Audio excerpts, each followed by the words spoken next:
Hey, it's Jay. Welcome to the channel. Today I'm doing some architectural photography. I'm going to show you how I get the shot, and I'll show you how I process one of these images in Photoshop. Let's get started.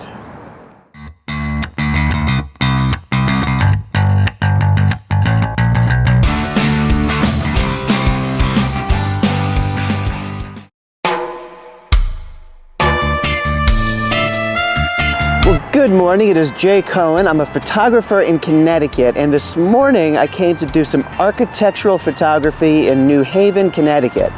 I am here to photograph Hotel Marcel, which is behind me.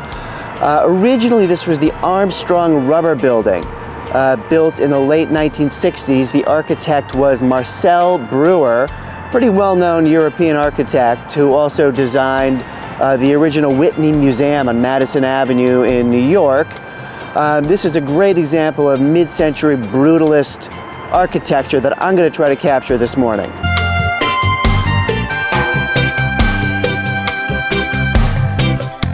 Well, this may not be the best time of year to photograph this building. I really want the sun rising behind me here so it hits the facade of this building. At this time of year, the sun kind of rises this way. I might catch a little bit of morning light, although there's some clouds anyway, so I don't think I'll get any direct sunlight. So yeah, I may have to come back in the summer and see if I can re-photograph it then in different light, but still pretty cool. Well, the sun has risen and I'm getting a little bit of light right on the front of this building. Hard to tell on this vlogging camera. But it is coming in from an angle, so it is creating some somewhat interesting shadows on the facade of the building. It's not going to last long because pretty soon the sun's going to be kind of parallel to this side of the building. But I'll get some shots here while I have this light.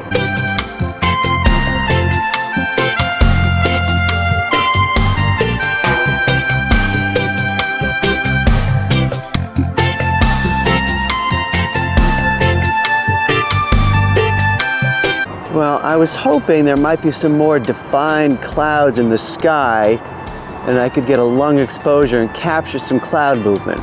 There's some wispy clouds up there. They're catching a little color now, but I'm not sure it's enough definition to capture the movement. I'm going to give it a try, but probably not going to work. Well, we did get some clouds in the sky that are a little bit more defined. So I put my ND filter back on. I'm doing a 2-minute exposure just to see if I can capture some of this cloud movement. I also pointed the camera up a little bit higher to capture a bit more of that sky. Well, I am working on a 2-minute exposure, doing a little trial and error.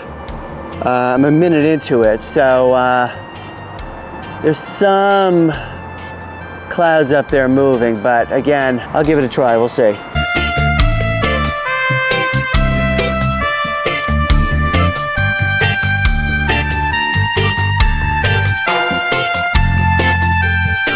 Well, I do not have a tilt-shift lens. A tilt-shift lens is a great lens when you're shooting architecture. Long story short, it allows you to avoid the typical distortions you get when you're pointing up at a piece of architecture, at a building or a house.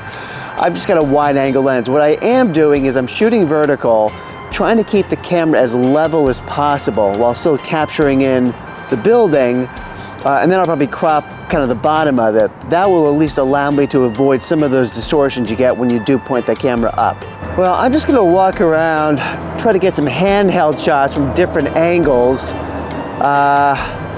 Some distracting elements in front. There's this major sign right here that kind of gets in the way if you want to get an interesting angle, but there's ways around it. So I'm gonna walk around a little bit and see if I can get some other shots. Still with my wide-angle lens.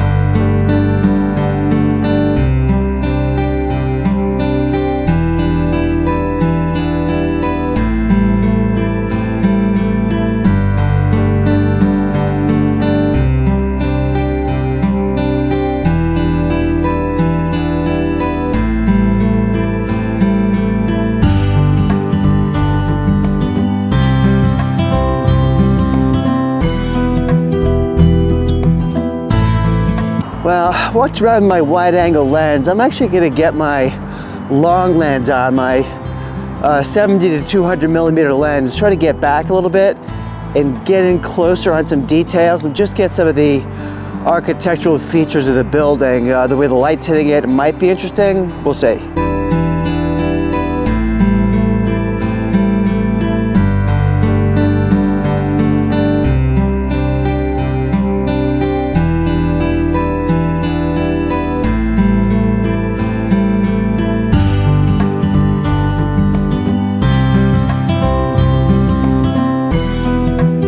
Well, I think that does it. It's a little chilly this morning. My hands are a little numb, so I'm gonna head home.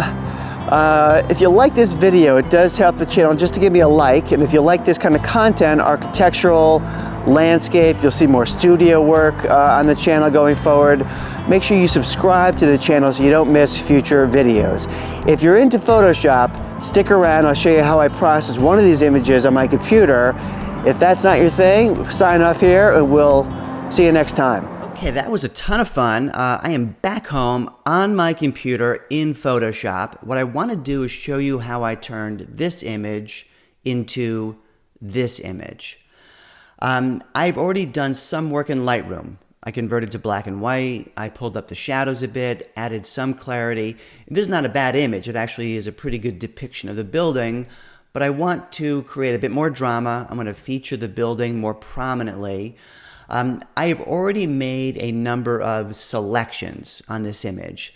To make those selections, I use the polygonal lasso tool. These are mostly straight lines. So typically what I do is I'll zoom in quite close and start to just pick and choose the spots I want to highlight or select and outline that selection. And when I do it, then I can save it. Let me zoom back out again. So if I make a selection, then I go up to select and hit save selection. It's grayed out now because nothing is selected, but you think of a name for it. Then I can go up to load selection, and I'm going to start with everything except the building. So I called it non-building. And by the way, to do that, I selected the building and then I just inverted that selection to get everything but the building. Now the issue I have is that there are some moving clouds in the sky, but you really can't see them because the sky's a bit overexposed and it was hard to get it exactly right. So I need to darken the sky and I need to add some contrast. To do that, I'm going to use a curves adjustment layer. Now to darken things, you're always going to pull down on the line. So if I go over to the right and pull down, you'll see that sky, in fact, everything but the building, is getting darker. But there's not much contrast in it. Everything getting is darker somewhat equally. But if you start to put a bend in that line, so if I start to pull down here and cause that line to curve, you'll start to see the detail in the sky. And again, it probably requires a bunch of trial and error, but already there, here's the before, here's the after, really quite different. Now the foreground to me looks way too dark. And so I want to brighten that up a little bit, but all I need to do is grab a brush, make sure I have the mask selected. I want a black foreground, and so you can see over here, my foreground is black. And I can start to paint in here, and it will remove the effect I just did for the rest of the sky.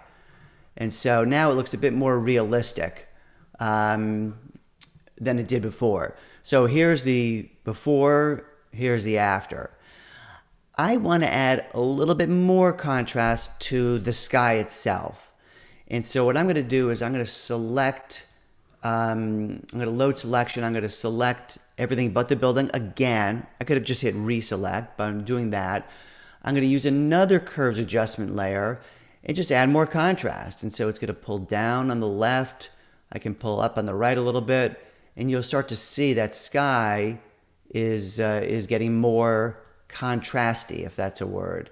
I really don't want to affect the foreground too much. What I'm going to do is use the gradient tool. So let me reselect what I just had.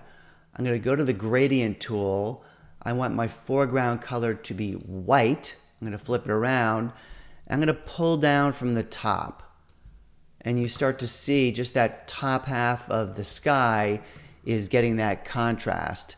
And so here's the before, just for this effect. Here's the after.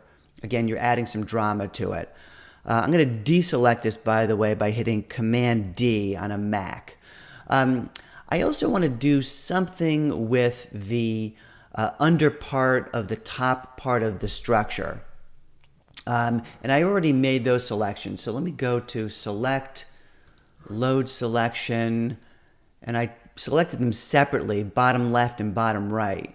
But I want to work on them together. So what I'll do is I'll select bottom left, hit OK, and you could see we've made that selection. Then I go back to Load Selection. I'm going to choose bottom right, but I'll hit this button, Add to Selection. Hit OK, so now both are selected. And I just want to create a little bit more of a gradient there. So I'm going to choose a Curves Adjustment layer. I'm going to brighten up the entire selection, and you can see the whole thing getting brightened up.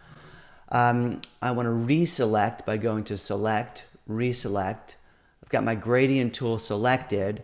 And if I just want really the front of this underhang to be brightened up, I'm just going to pull down from the top, and you'll see I get some, here's the before, here's the after, just some interest. And if I wanted to create a little bit more drama, I can darken sort of the back half of this selection. So if I go to my Curves Adjustment layer and pull down, it will darken the entire selection. I can reselect it. I got my gradient tool selected. And if I pull up from the bottom, you'll see that back half got darker. And so here's before and here's after. A little less flat, a little bit more dramatic. Again, I would probably play with it more. But essentially, I can, again, deselect this by hitting Command D. The last thing I want to do is just create a little bit more contrast in the building itself. I've already made that selection, so I'll go up to Select, Load Selection. I will choose Building, hit OK. And of course, to create contrast, you're really using the Curves Adjustment layer. There's other ways of doing it, but that's generally what I do. And creating a bit more of an S-curve. Nothing too dramatic here, just pull down on the left, pull up on the right, and that's kind of all you need, a little bit more contrast. Here's the before, here's the after.